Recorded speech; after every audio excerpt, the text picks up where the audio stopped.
Muy buenas noches a todos, ¿cómo están? Buenas noches, licenciado. Bien, gracias a Dios y su Buenas merced. noches. Buenas noches, doctor Reinel.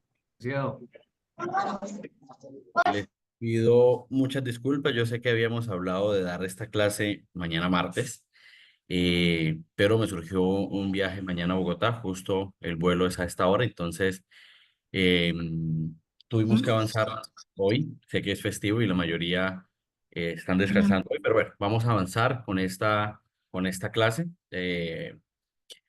Y así poder también ir pues abarcar, tratar de abarcar todos los temas en lo que queda de ya esta última clase.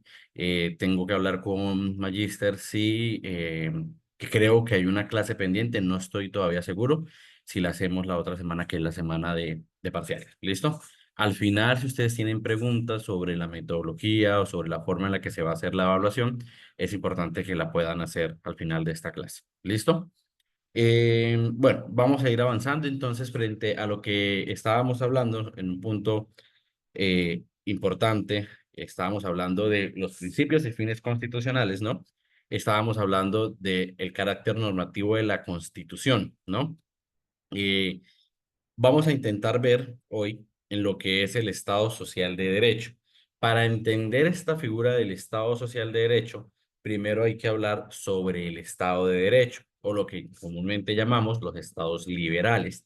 Aquí es importante todo lo que hemos venido construyendo a partir de las discusiones frente a lo histórico de las revoluciones, las figuras e instituciones que hemos visto en estas clases para entender la diferencia entre un Estado de Derecho, un Estado liberal y lo que hoy se discute como un Estado social de derecho, que no necesariamente es la misma discusión en todos los estados. Para el Estado colombiano se habla del Estado social de derecho, ¿no? Pero se habla del Estado de la Constitución social, se habla del neoconstitucionalismo, del Estado las constituciones sociales, etcétera, ¿no? En la teoría un poco más colombiana se habla del Estado social de derecho. Ahora, frente a esta figura del Estado de derecho o los estados liberales, ¿sí? Yo les he traído aquí a ustedes tres referentes frente a lo que... Ahora, sí es importante tener en cuenta que no hay una definición única de qué es un Estado de derecho y qué es un Estado social de derecho. Esto va a depender del tratadista, el autor, la escuela, la visión de lo que se tiene, ¿cierto? Pero hay muchas convergencias en términos de lo que es un Estado de derecho y en lo que es un Estado social de derecho, ¿no? Para nosotros tenemos entonces, por ejemplo, a Rodrigo Primi, que es un tratadista colombiano, él es, de hecho, fundador de Justicia. Les invito a que puedan también observar un poco sobre esta organización jurídica que lidera Rodrigo Primi junto con otros eh, digamos, intelectuales del derecho, ¿no? Entonces, él habla que el Estado de Derecho, ¿cierto? En términos generales, es una idea básica común, ¿sí? Donde lo que prima, y ya aquí lo hemos discutido mucho, es el imperio de la ley, ¿cierto? Y a esto, ¿cierto? Se refiere con todo lo que tiene que ver con controlar y legitimar el Estado, ¿cierto? A través del derecho. Esta discusión acerca de, y perdón que yo retome tanto lo histórico, porque es que es la historia la que nos da todos estos elementos, y es básicamente decir, usted, señor rey, no es rey porque usted me lo o sea, ¿dónde está la escritura pública? ¿Dónde está el documento legal que usted tiene derecho absoluto sobre el resto? ¿Sí? Y esta discusión entonces sobre el Estado de Derecho parte de darle legitimidad al poder del Estado, diciendo es que usted es el que tiene el poder a través de la ley, ¿sí? No es usted diciéndome que un ser superior, que es Dios en el que todos creemos, ¿cierto? Solamente lo eligió usted para gobernarnos a nosotros y a nuestras vidas. Entonces, en esta discusión, ¿cierto? De legitimar el poder del Estado, ¿sí? Dice Uprimi, se habla del Estado de Derecho, ¿sí? Esta es una visión de lo que nos dice Rodrigo Uprimi, es la visión general. Yo les voy a compartir porque en el documento de Rodrigo Uprimi hay varias visiones de lo que es. Ahí en este documento, espérenme, lo voy a abrir, les voy a compartir. Eh, artículo del Estado. Rodrigo Primi habla de varias formas de Estado de Derecho. Él habla del Estado de Derecho, del Estado de Derecho democrático, del Estado de Derecho liberal. Él habla de varios tipos de Estado de Derecho, ¿cierto? No del Estado social de derecho. En este artículo que yo les comparto, habla solo y exclusivamente del Estado de Derecho y de las diferentes formas de Estado de Derecho. Esto que él está mencionando es una visión muy general, ¿cierto? Él en su artículo desarrolla algunas otras formas un poco más específicas, como por ejemplo el Estado de Derecho Democrático, donde él dice que eh, son, no puede existir un Estado de Derecho sin democracia. Esa es la visión de UPRI, ¿cierto? Porque básicamente lo que legitima al Estado de Derecho es la democracia, ¿sí? Y él ahí un poco lo desarrolla en términos de cuál es la posición, ¿sí? Frente a esta visión. Él hace varias eh, denominaciones del Estado de Derecho. Pero esta es la que nos interesa a nosotros, para ustedes. Si ya quieren profundizar, les comparto el artículo. Pero esta es la visión, ¿no? El Estado es legitimado y su poder a través del imperio de la ley. ¿Listo? Esta es una discusión en términos de por qué estamos hablando de Estado de Derecho. Ahora, otros autores como Marie y como Judith tienen un concepto un poco más, ¿sí? Un poco más amplio y se remiten a una visión del espíritu de la ley de Kelsen y a ellos hablan que el Estado de Derecho, ¿cierto? El cual tiene una jerarquización de normas, ¿cierto? Que limita el poder porque hay una constitución, por ejemplo, ya lo hemos hablado, que tiene la supremacía frente a otras normas, ¿cierto? Pero que en esta visión, ¿cierto? De Estado de Derecho, donde hay una jerarquía jurídica, ¿cierto? Todos están obligados a este sistema jurídico. Volvemos a lo mismo. Es la visión de eliminamos una idea de un absolutismo, de un Estado monárquico que decide por todos, más bien a un Estado que está sujeto, ¿sí? Al imperio de la ley. Ahí un poco lo que estos... Ahora, Uprimi habla más de la legitimidad que tiene el poder del Estado. María y Judy habla más de la jerarquización de las normas, más en lógica de la supremacía de algunas normas sobre otras. Y esto un poco más para decir, dentro del Estado, ¿cierto? Todos son iguales, ¿sí? Pero existen también unos sistemas que tienen mayor jerarquía que otras, que le da unas reglas superiores a los que forman el Estado, ¿sí? Una visión también interesante, pero igual sigue bajo esta misma lógica del Estado sujeto al imperio de la ley, ¿sí? Ahora, el secretario general de las Naciones Unidas, ¿sí? Ahí se les voy a compartir también ese informe, saca también un documento que busca definir el Estado de Derecho. A ver si yo lo encuentro por acá. Aquí está. También se los voy a compartir. Ahí en el chat les estoy poniendo los documentos. Y definición, ella, digamos, compone o lo integra un poco más, unas visiones un poco más amplias. A mí me gusta mucho más esta visión del secretario general de Naciones Unidas porque contempla más elementos de otros tratadistas. Y aquí lo que dice es que se refiere a un principio de gobierno, ¿cierto?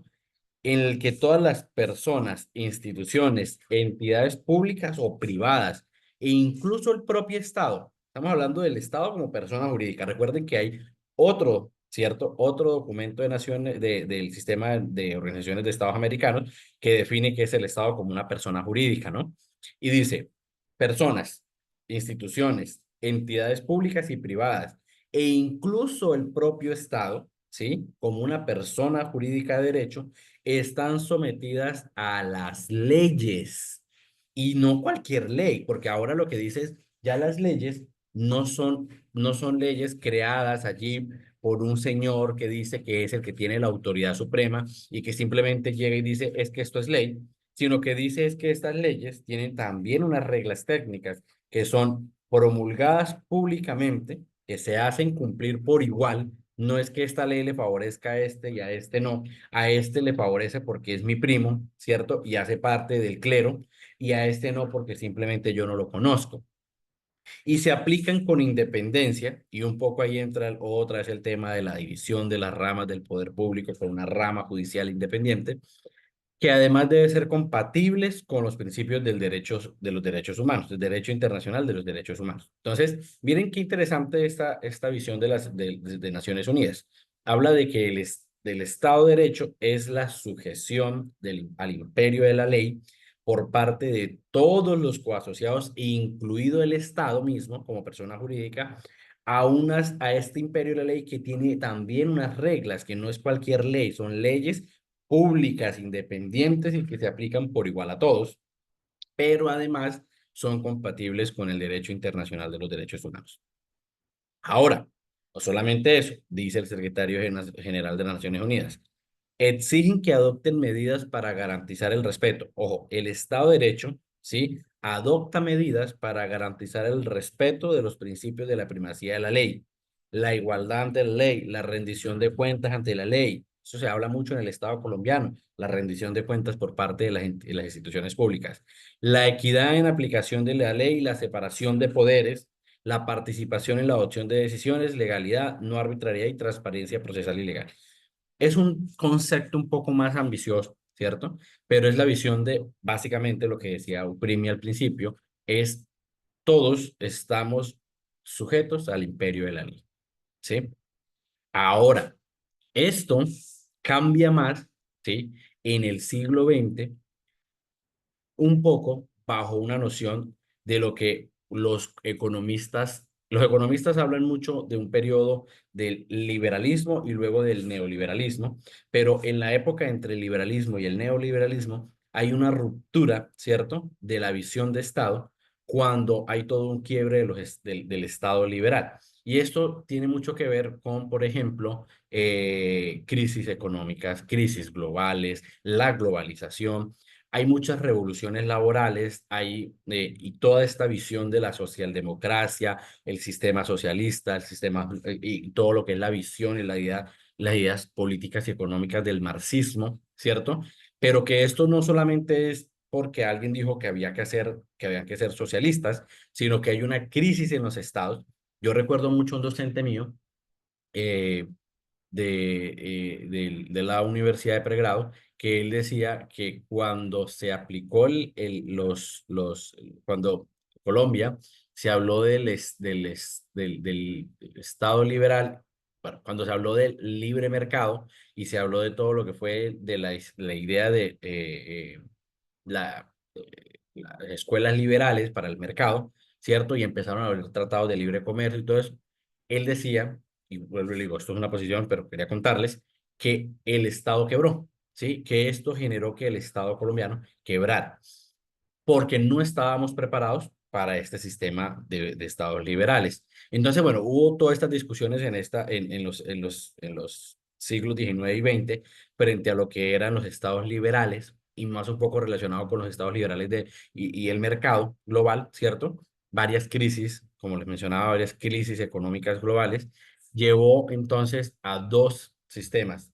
La Constitución de Weimar, que es como la primera constitución social, ¿cierto?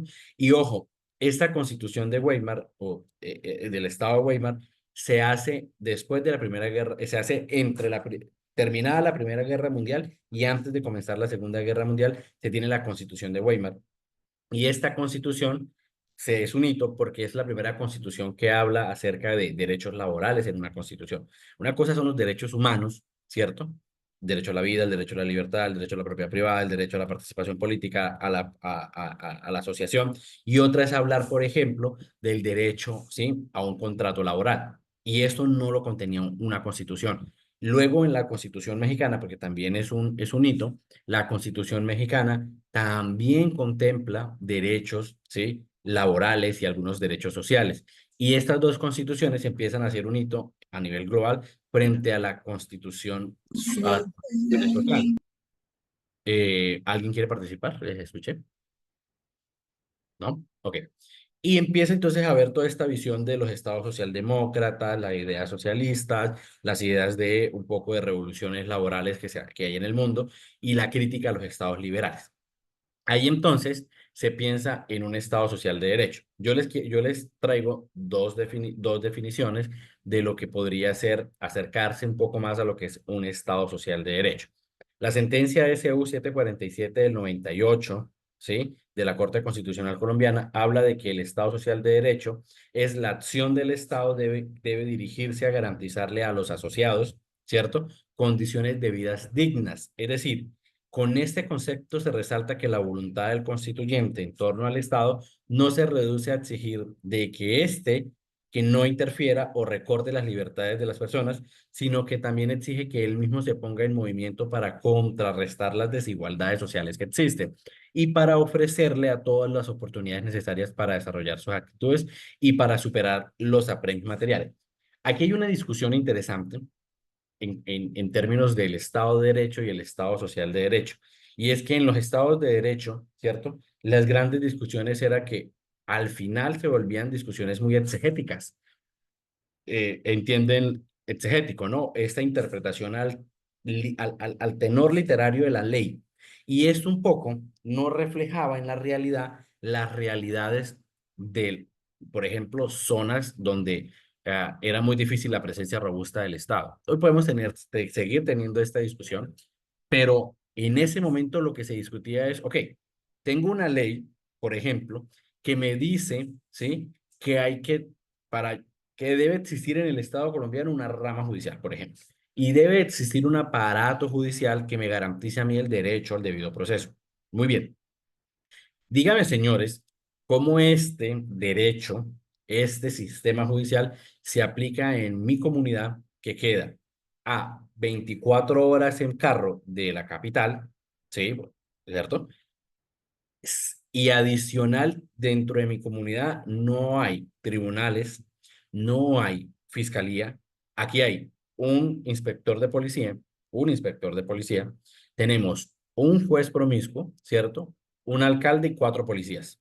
Dígame, yo como, al tenor literario de lo que dice la Constitución, yo puedo aplicar esto a la realidad social de mi comunidad, ¿cierto? Porque me piden un montón de requisitos legales para, por ejemplo, interponer una acción legal. Entonces, por ejemplo, una denuncia por la violación al derecho a la vida. Entonces, no hay una fiscalía, tengo que ir a un inspector que no cuenta con las herramientas suficientes para poder llevar ante un juez especializado el caso, sino es un inspector con las mínimas capacidades a un juez promiscuo que a la vez que está decidiendo alimentos, ¿cierto? La asignación de alimentos, está, por ejemplo, adicional a eso, eh, delimitando la propiedad de algunas personas que están en conflicto, adicional a eso, haciendo un proceso penal, ¿cierto? Frente al reconocimiento a la responsabilidad penal de una persona. Entonces, este estado rígido que me dice que así es el Estado y así es la ley, tiene que cambiar a un Estado, ¿cierto? Dice la Corte Constitucional, que vele, ¿cierto?, por contrarrestar las desigualdades sociales, que se movilice, que sea el Estado, el aparato estatal, el que se mueva, ¿sí?, en favor de las personas, no simplemente un Estado que dice esto es lo que se dice en la ley y así hay que hacer, sino más bien que se mueva con el fin de llevar, ¿sí?, llegar a las comunidades y digamos, generar impacto real. Diego Jones Moreno dice entonces que el Estado Social de Derecho tiene 4 componentes. El ser humano como el epicentro del derecho, no es el imperio de la ley, es la dignidad humana, es la persona, ¿sí? La ley tiene que moverse, ¿cierto? Si toca, en favor de la dignidad humana, en favor de la vida, en favor de las personas. El centro es el ser humano, no la ley. El objetivo del Estado es social, ¿sí? El objetivo del Estado es social. El tercer componente es el concepto democrático del poder. Ya lo vamos a ver ahorita en una parte más adelante. Y por último, la sumisión del poder a la disciplina del derecho. Y es que usted, señor poder, tiene un límite y es que este límite está recabado en que hay unos derechos, no una ley, no una norma, hay unos derechos para las personas. Entonces, esta es un poco la discusión, ¿cierto? En lo que sería la visión de un Estado de Derecho y un Estado social de derecho. Aquí yo recuerdo mucho a una historiadora colombiana que se llama Diana Uribe. Ella hace podcast, libros, y yo recuerdo que ella mencionaba en un podcast que hacía sobre la Segunda Guerra Mundial, y ella decía, y por esto esta discusión de la Constitución de Weimar es alemana, ¿no? Y la discusión que ella decía, que ella hacía era, cuando Hitler hizo lo que hizo era legal, estaba en la norma, había una ley que le permitía hacer eso, ¿sí? No era el ser humano el centro del derecho, era la ley, ¿sí? La ley era el centro del derecho, no el ser humano. Esta es la discusión porque cuando usted va a revisar, y yo le recomiendo una serie en Netflix que trata sobre el Tribunal de Nuremberg y lo.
Qué pena con ustedes, es que se me cayó el internet. Un momento, vamos a volver. Seguramente ahorita, mientras hago paso del celular al internet nuevamente de acá, vuelvo a salirme, pero vamos a continuar mientras vuelve el internet. Entonces, les decía, en esa visión, ¿cierto? De que el Estado, bajo el imperio de la ley, ustedes están viendo la presentación, ¿cierto? Sí, señor. Sí, estamos Ujú. mirando, perfecto. Muy bien. Se dejó de lado que el centro finalmente del Estado es el ser humano. Son las personas, son los coasociados. Entonces, aquí un poco lo que quiero traer con ustedes está, en términos de esta discusión, en las dos visiones de un Estado de Derecho, un Estado liberal y los estados sociales de derecho, ¿no? No sé si sobre este punto quieran preguntar o quieran sumar algún punto adicional.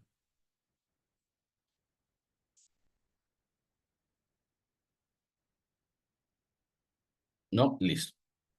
Entonces, volvemos y retomamos entonces las escuelas que estábamos hablando en el principio. Al principio hablábamos del ius naturalismo, hablábamos del ius positivismo, ¿cierto? Y yo le sumo entonces el constitucionalismo como una escuela del derecho y el neoconstitucionalismo, que es una corriente del derecho constitucional, ¿cierto? Pero que viene ya a contener todas estas ideas de el Estado social de derecho o el constitucionalismo social, ¿sí? Habíamos dicho, el ius naturalismo como esta escuela del derecho mediante el cual, y yo aquí quiero ponerlo más en términos políticos, ¿no? El hecho de que unas personas tienen un derecho natural al poder. En el ius naturalismo se legitima el poder absoluto de algunos, ¿sí? Y recuerden cuando veíamos toda esta discusión con el rey Carlos en Inglaterra, ¿sí? y con el rey en Francia, frente a yo soy el rey, yo soy la máxima autoridad, poder absoluto, y es quien decide. Y esta lucha, ¿cierto? Porque en su derecho natural ellos tienen el poder, ¿cierto? El ius positivismo no lo cambia. Lo que hace el ius positivismo es codificar ese derecho natural, ese derecho que tienen. Los reyes lo documentaron y lo codificaron, ¿sí? ¿Qué lo cambió realmente? Fue el constitucionalismo, ¿sí? El hecho de, digamos, de quitar ese derecho natural a una persona y decir, esto es de más que una persona, ¿sí? Ahora, si todos los coasociados decidimos aceptar que hay un rey, lo decidimos entre todos, pero un rey con incluso limitaciones. Aún, ¿cierto? En esta visión del constitucionalismo en términos de vamos a generar un Estado, ¿cierto? El Estado como persona jurídica. Entonces, el constitucionalismo, desde mi punto de vista, ¿cierto? Es esta escuela del Estado liberal, ¿sí? Esta visión desde la supremacía de la Constitución, la supremacía constitucional, la ley fundamental, ¿cierto? Y los estados democráticos o los estados en general, pero bajo una visión, ¿cierto? De una ley fundamental, ya sea que esté dispersa en varias leyes, esté codificada o no, pero una ley fundamental. ¿Listo? Ahora, este neoconstitucionalismo, con una visión un poco más amplia, les regalen,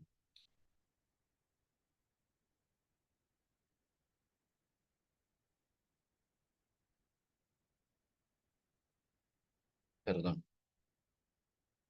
listo. Y aquí yo quiero traerles a ustedes estos tres tratadistas, Nicole y Jairo, que hablan entonces que el neoconstitucionalismo es una corriente propia del constitucionalismo, ¿cierto? Pero que pretende considerar a la Constitución como un texto de principios, derechos, valores y normas superiores. Y en esto volvemos a la discusión. No es simplemente que todos nos sujetemos al imperio de la ley. Estamos de acuerdo. Todos, el Estado, debe estar sujeto a la ley, debe estar por debajo de la ley, pero la ley fundamental no solamente es la interpretación exegética de lo que dice, hay unos principios, unos derechos, unos valores, unos principios axiológicos, ¿cierto? Que rigen al Estado, ¿sí? Más allá de simplemente una ley. Y se trata de constituciones que no se limitan a establecer competencias o a separar a los poderes públicos, sino que contienen altos niveles de normas materiales o sustantivas, perdón, que condicionan la actuación del Estado por medio de la ordenación de ciertos fines y objetivos. En esta lógica, entonces, no solamente es el Estado, tiene un presidente, un parlamento y una rama judicial. El presidente hace esto, el parlamento hace esto y la rama judicial hace esto. Hay un tribunal que no, va más allá, ¿sí? No solamente son constituciones que definen las competencias de quienes sean en el Estado, sino que le dice al Estado cuál es su fin, hacia dónde va, qué es lo que busca, ¿cierto? El Estado. No solamente cómo se conforma, sino hacia dónde va el Estado, ¿cierto? Y Luis Pietro Sánchez dice que el neoconstitucionalismo se caracteriza efectivamente porque está repleto de normas que les indican a los poderes públicos y con cierta matización también a los particulares que no pueden hacer, ¿sí? Y muchas veces también qué deben hacer. Recuerden esta norma que decía, la paz es un derecho y una obligación. Es decir, aquí no le estamos preguntando a usted, el Estado colombiano, si tiene un presidente que es la máxima jefe de gobierno y que adicional pues va a liderar a las Fuerzas Armadas, sino que adicional usted tiene esta obligación. ¿Listo?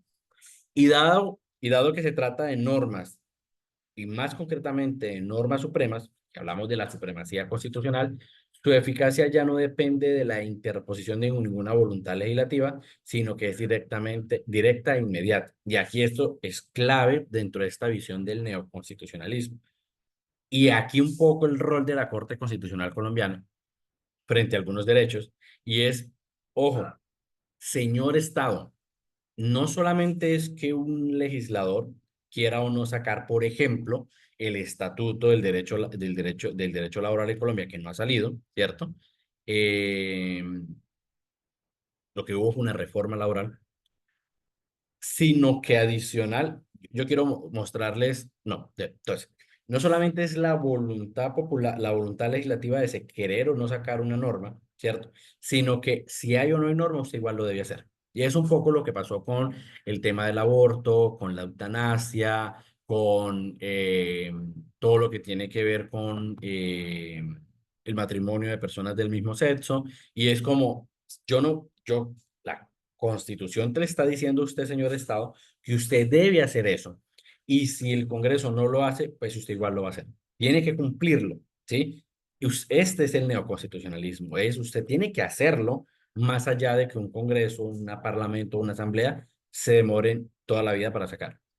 Entonces, hay un poco la interpretación que hace Luis es, eh, esto va más allá de la voluntad política y va más allá incluso de los particulares. Es una esencia misma del poder del Estado, ¿cierto? Con un fin social. No sé si ustedes quieran darme un ejemplo de cuándo podemos entender que hay un neoconstitucionalismo en su día a día. Cuando ustedes dicen, mire, acá se está materializando el neoconstitucionalismo.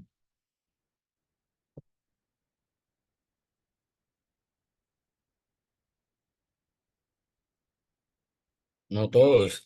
Podemos decir, doctor, por decir algo, que se da el neoconstitucionalismo, por decir algo, cuando cada vez hay más principios del derecho que favorecen los mismos derechos de las personas. Pero un ejemplo de ustedes, de esto que estamos hablando, que en su día a día profesional, ustedes dicen, esto se materializa de una forma en la que yo me siento, en que el Estado, ¿cierto? Tiene un fin social. El Estado tiene una obligación social más allá, ¿cierto? O un principio, un valor axiológico más allá del imperio de la ley.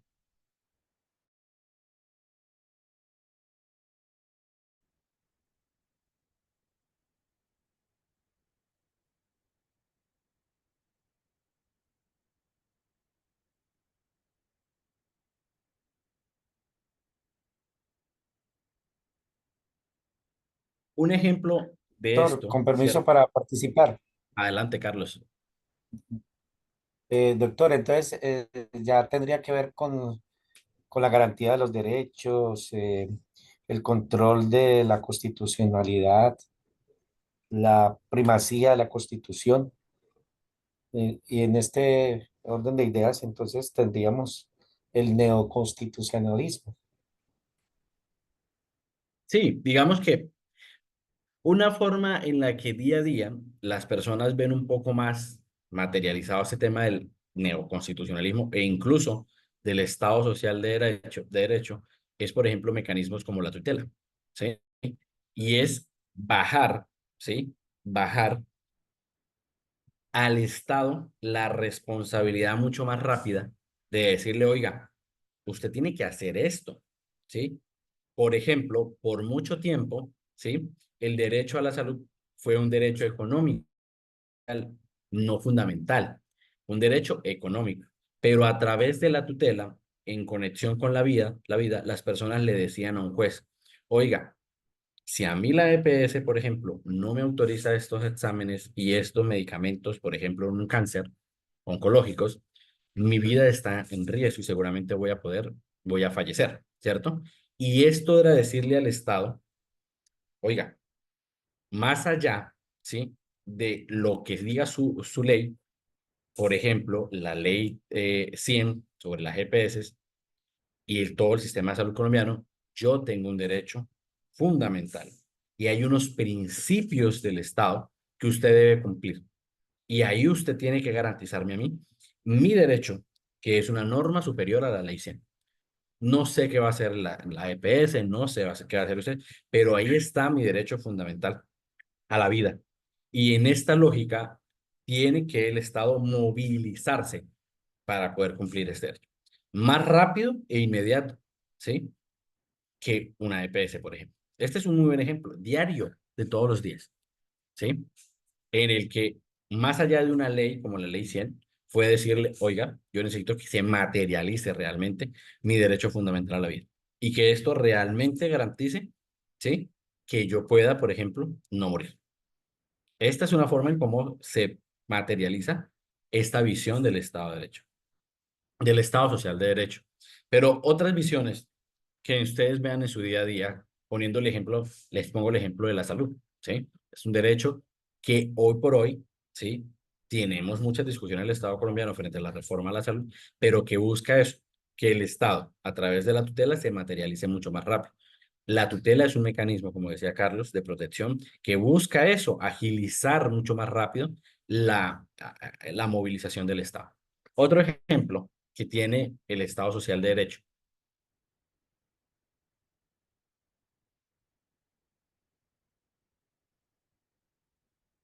De cierta manera, esa responsabilidad de garantizar la vivienda digna para sus nacionales. Sí, el derecho a la vivienda no es un derecho fundamental, ¿no? Ojo con eso, hay derechos y la idea es que en el siguiente derecho constitucional ustedes puedan ver que hay derechos de primera generación, de segunda generación, de tercera generación. Nosotros los conocemos como derechos fundamentales, derechos sociales y económicos, derechos culturales y del ambiente, ¿cierto? Pero el derecho a la vivienda no se encuentra entre los derechos fundamentales o de primerísima generación. Estos digamos, esta visión del Estado en términos de vivienda es más como garantizar la vida digna. Ahí, por ahí podría verse un poco. Pero yo les pongo el ejemplo de la propiedad privada, que ya lo habíamos hablado en otras clases. La propiedad privada en Colombia se respeta, pero ya ha dicho la Corte Constitucional en muchas sentencias que la propiedad privada tiene un fin social. Eso es súper interesante y es más allá, ¿sí? De su propiedad que yo, Estado, le respeto, ¿cierto? Cuando se requiera para fines sociales, usted le debe ceder ese derecho. Esto es esta es una visión del neoconstitucionalismo, es una visión del Estado Social de Derecho, más allá de su propiedad. Entonces, por ejemplo, si yo necesito que esta comunidad A pueda tener una carretera de acceso a la vía que da al mar, ¿cierto? Porque es la forma en la que van ellos a poder tener, ¿sí? No sé, un incremento, ¿cierto? De los ingresos, van a poder mejorar la calidad de vida de las personas. Hay un interés, un principio social. El institucionalismo es más allá de esto, más allá de su propiedad privada. Los señores que son dueños de las parcelas por donde se puede construir la vía deben ceder ese derecho en interés a lo social. Y hay herramientas que el Estado los compre, ¿cierto? O que el Estado los expropie. Yo les decía en unas clases anteriores, la idea de expropiación la han mal utilizado algunos políticos, pero la expropiación como la tiene pensado, por ejemplo, Colombia, yo le quito a usted con un fin quitar por quitar. Y yo necesito construir una vía acá, usted no me quiere vender esos terrenos, lo lamento, yo necesito, ¿cierto? Entregar esto a a la comunidad, yo se lo expropio y le compenso. Pero hay un objetivo social. Voy a ver si ya puedo conectar el internet por fibra óptica. Eh, espérenme un momento.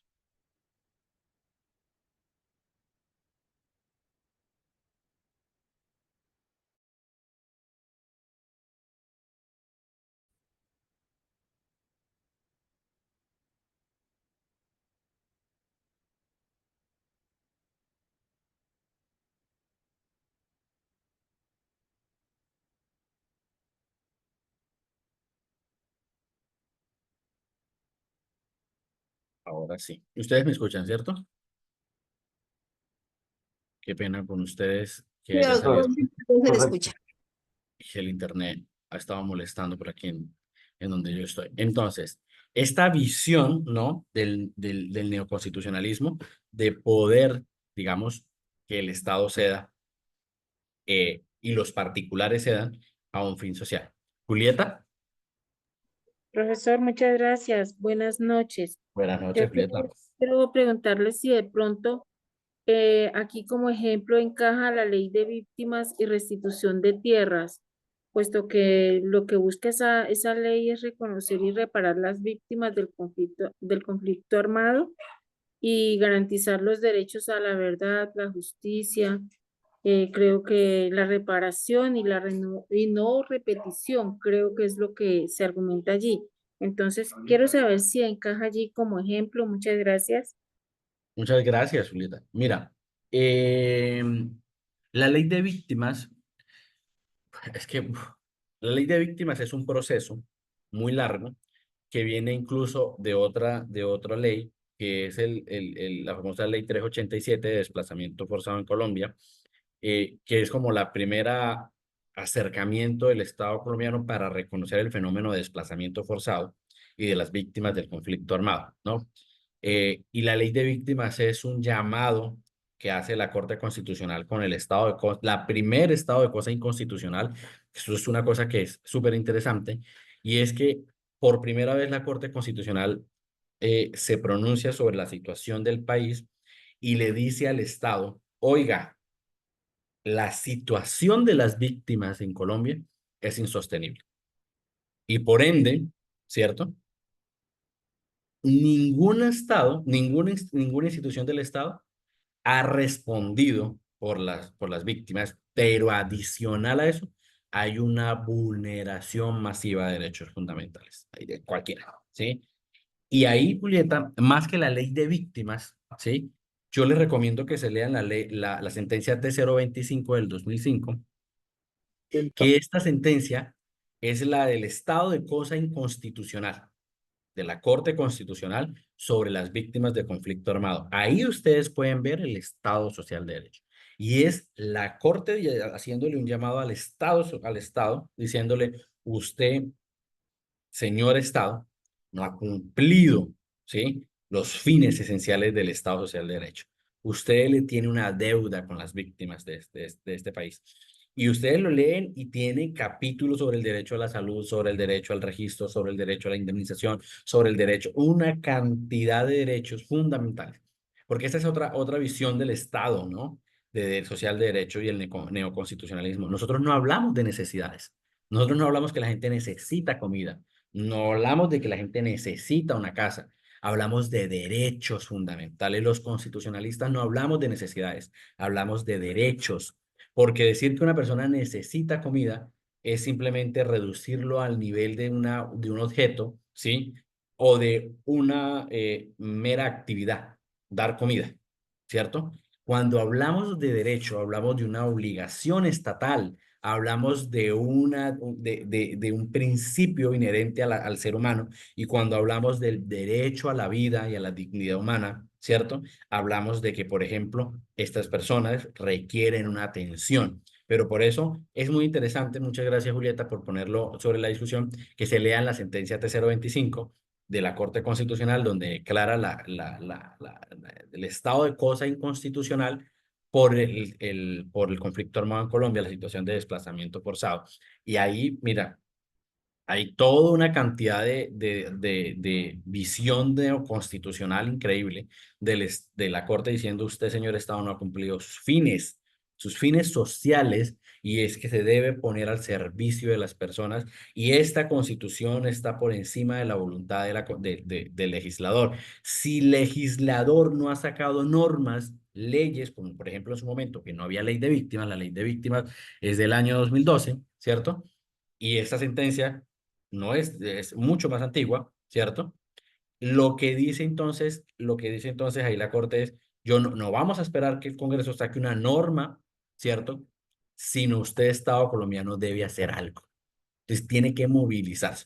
Muy interesante, Julieta. Y ahí un poco en esta lógica de, no la ley 1448, sino les digo, el estado de cosa inconstitucional por desplazamiento forzado en Colombia.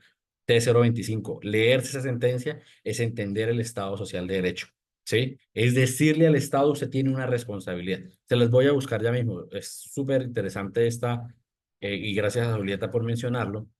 Vamos a buscarla. Esta sentencia T025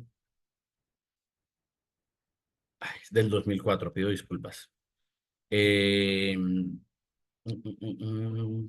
un momento. Descargo para ustedes.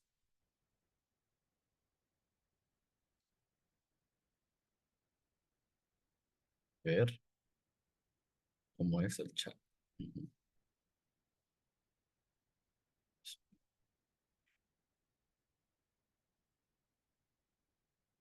Ahí les estoy compartiendo. Esperen un momento.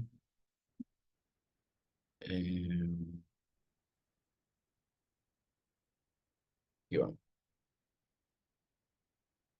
Les voy a compartir pantalla. Y esta sentencia es muy interesante. Esta es T025, ¿cierto? Porque es todo el tema de desplazamiento forzado. Y les quiero mostrar esta parte frente al Estado. Insuficiencia. Habla de su vulneración ha persistido en el tiempo, habla de las autoridades competentes, habla de la problemática de la capacidad institucional del Estado para su protección, habla sobre el principio de legalidad para el gasto público, no hay plata, no había plata para las víctimas de desplazamiento, ¿sí? Estado de cosa inconstitucional es súper interesante. Cuando la Corte habla de un estado de cosa inconstitucional, porque no hay una respuesta del Estado. Yo les invito, mira, habla de los deberes del Estado, ¿sí? Y habla de implementar políticas, programas, medidas positivas para para la igualdad real de las condiciones y oportunidades. Miren esta definición de la Corte Constitucional, que habla sobre el deber del Estado, debe adoptar e implementar políticas, programas, medidas positivas para lograr una igualdad real de condiciones y oportunidades entre los asociados, todos los que hacemos parte del Estado. Y al hacerlo, dar cumplimiento a sus obligaciones constitucionales de satisfacer de manera progresiva los derechos económicos, sociales y culturales básicos de la población, ¿sí? Y por otra parte, debe abstenerse de adelantar, promover y ejecutar políticas, programas o medidas ostensibles, regresivas en materia de derechos económicos. Entonces, de verdad, esta es una sentencia, que es una sentencia del 2004, pero esta es la sentencia más interesante para mí en todos mis años de trabajo, en la que la Corte habla acerca habla acerca de la responsabilidad. Aquí esto es el neoconstitucionalismo duro y puro. Yo se los comparto para que ustedes lo puedan leer, pero ahí está una Corte Constitucional diciéndole al Estado, oiga, señor Estado, usted ha incumplido su deber, sus objetivos. Usted ha incumplido la obligación que usted tiene, que va más allá de una ley, va más allá de esto. Usted tiene que hacer todas las acciones de política pública para lograr, ¿sí?, los fines del Estado. Eso es neoconstitucionalismo y eso es en un Estado social de derecho, ¿sí? El ser humano es el epicentro del derecho. El objetivo social, hay un objetivo social del Estado, hay una visión democrática del poder y una sumisión del poder a los derechos, no a las necesidades. Los abogados, cuando nos sentamos a hablar, no hablamos de que es que el niño necesita alimentos, hablamos del derecho del niño, niña, adolescente a una vida digna, ¿cierto? Al interés superior, al acceso a derechos. Si usted limita la discusión a que el niño necesita alimentos, solamente está limitando solamente a una actividad y no está viendo el universo de real que es los derechos. Y aquí entonces la discusión en términos de va más allá. Estamos hablando de derechos, de principios constitucionales, de valores que rigen al Estado colombiano, al Estado en general, ¿no? Esto es entonces en términos de neoconstitucionalismo. No sé si tienen preguntas o quieren hacer alguna intervención.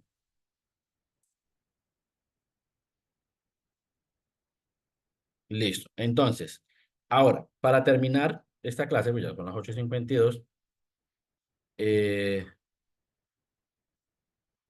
hay otros tres principios del Estado, ¿cierto?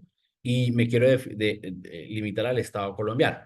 Entonces, eh, hay un principio de unidad, principio frente a lo unitario, y aquí hablan acerca de la modalidad de organización según la cual las principales decisiones políticas y administrativas los tiene un poder central, ¿cierto? Recae sobre la nación como una visión central, ¿cierto? Y esta decisión en el Estado colombiano recae sobre el gobierno nacional. ¿Listo? Se diferencia del sistema federal como en México, que allá cada estado tiene el poder político y la decisión política organizativa, ¿no? En Colombia no. En Colombia lo que tenemos es unas instituciones descentralizadas y es la atribución que se le otorga a algunas personas jurídicas públicas e incluso algunas privadas para autogobernarse mediante algunas funciones específicas. Y esto es, por ejemplo, descentralización territorial, alcaldías, gobernaciones, ¿sí? Y algunas regiones autónomas o algunas regiones étnicas. Descentralización por servicios, ¿cierto? Especializados o funciones, cuando hablamos, por ejemplo, de empresas públicas, empresas de servicios públicos o empresas de economías mixtas o empresas industriales y comerciales del Estado colombiano, ¿sí? Ejemplo, un Ecopetrol, ¿no? Que es del Estado colombiano, pero es una empresa económica, es una empresa de economía, una empresa social y económica. Y está en la descentralización por colaboración, y el mejor ejemplo de este es descentralizar algunas funciones del Estado con algunas entidades privadas. Yo le pongo aquí un ejemplo a las cámaras de comercio. Las cámaras de comercio son asociaciones de comerciantes privadas, pero que cumplen algunas funciones del Estado colombiano, ¿no? Y por último, el Estado colombiano es un Estado democrático y participativo. Y aquí la visión cambia porque antes de la Constitución del 91, el Estado colombiano era un Estado democrático con una representación, con un sistema democrático representativo, no participativo, mediante el cual era muy sencillo, las personas elegían unos representantes que tomaban las decisiones por todos. Aún tenemos algunos representantes que toman decisiones, pero que incluyen nuevas herramientas de participación ciudadana. Y esto es que permita a los ciudadanos tener suficientes espacios para ejercer, ¿sí?, decisiones públicas. Entonces, aquí se habla de la participación ciudadana, de los partidos políticos, del financiamiento de campañas, del estatuto de oposición y del voto programático. Todos estos puntos que estamos hablando acá, ¿sí?, los vamos a ver en Derecho Constitucional 2, cuando hablemos de la rama ejecutiva, cuando hablemos de las instituciones descentralizadas, porque la Constitución las menciona, y cuando hablemos acerca de los partidos políticos y de funcionamiento de los derechos políticos. ¿Listo? Con eso terminamos. Voy a revisar si alcanzamos a ver los principios, los principales derechos fundamentales en la siguiente clase, si hay siguiente clase. Yo les confirmo. Si no, iríamos directamente a la evaluación y no sé si ustedes tengan preguntas sobre la evaluación, que sería el siguiente lunes. Profesor, sí, señor, sería bueno que de pronto nos diga cómo va a ser el sistema para evaluarnos, si de pronto hay algunos temas especiales o en ese caso, ¿cómo sería? No sé si mis compañeros también tengan alguna pregunta, pero claro que todos estamos inquietos, me imagino yo, por saber cómo va a ser el sistema para evaluación. Muchas gracias. Muchas gracias. Mira, los temas son los que ya hemos estado revisando. Entonces, todo lo que tiene que ver con las tres revoluciones, la revolución inglesa, la revolución estadounidense y la revolución francesa. Frente a esto, simplemente yo no soy de poner que, dígame en qué fecha fue la... No, no va a ser así. De ese estilo no me gusta. Creo que uno no aprende de esa manera, ¿no? Más bien va a ser como verdadero o falso, cuáles son como los principales elementos y les doy la opción, la forma y la metodología, Julieta, para tu pregunta es tipos A, B, C y D, como tipos ifs y verdadero y falso, no más. No van a haber preguntas abiertas. Y tampoco me gustan esas preguntas como estilo, dígame en qué fecha, ¿no? Vamos a preguntar sobre el Estado y los modelos de Estado, derecho, el Estado de Derecho, el Estado Social de Derecho. Hablaremos acerca de el gobierno, qué es el gobierno, las formas de gobierno, qué es la Constitución, formas de Constitución. Esos son como los temas que vamos a tratar. ¿Listo?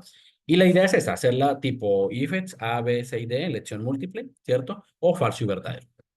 Yo les enviaría un link para que ustedes lo puedan hacer. No sé si tengan más preguntas. No sé, Julieta, si respondí tu pregunta. Sí, señor, muy bien, profesor, muchas gracias. Eso sería, el plazo sería durante la clase Sí. o posterior a la clase. Lo revisamos. Déjenme, yo reviso con Magister si hay una clase pendiente o no, y yo les cuento la siguiente clase si la vamos a hacer en esa hora o miramos qué mecanismo. ¿Listo? Bueno, señor, muchas gracias. Listo. No sé si tengan otra pregunta Muchas sobre gracias, doctor, muy amable, ¿no? Excelente, excelente esa forma de evaluar, doctor, muy amable. Bien, súper. Sí, la idea es, estoy convencido que uno no aprende tampoco con cascaritas o poniendo trabas. Realmente no es la forma. Es más bien como miremos la forma en la que ustedes puedan también demostrar que aprendieron, estuvieron en sintonía con la clase y al final pues los beneficiados son ustedes. Listo. No sé si hay otra pregunta sobre la evaluación. Yo, eh, yo les entonces hablo con Magister, les cuento un poco cómo sería la lógica para que puedan verlo. No sé si aprovechamos algunos minuticos si tengan alguna pregunta adicional.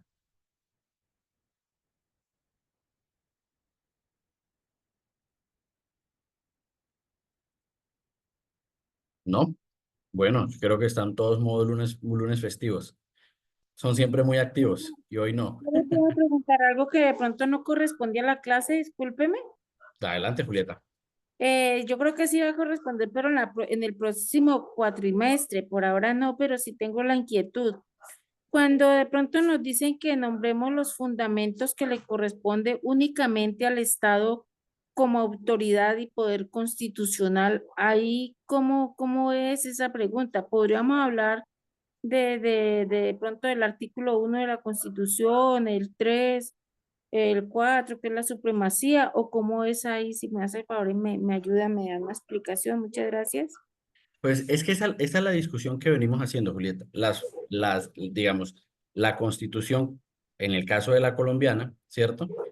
Habla de que estos son los fines esenciales del Estado. Ujú. Ahí están en la Constitución. Perdón, son los principios del Estado. Es decir, hay una supremacía constitucional, hay un Estado de Derecho con unos fines, ustedes lo pueden ver en el artículo 4, ¿sí? Primero, hay un carácter democrático, ¿cierto? Y hay una soberanía. Si ustedes van al artículo de la Constitución, pueden ver esos fines del Estado. Pero la función del Estado y la discusión que tenemos es acerca de el Estado social de derecho. Dice el Estado más allá de una ley. Él es el Estado a través de una visión de la movilizar el Estado para cumplir un fin social. Muchas gracias, profesor. Muy Dale, formal. Julieta. Bueno, si no hay más preguntas, yo les dejo para que puedan disfrutar su resto de fin de semana. Perdón, de su lunes festivo. ¿Listo? Muchas gracias, doctor. Doctor, gracias. Hasta luego. Gracias, Gracias, docente. doctor, igualmente, que descanse. Muy amable, docente. Buenas noches.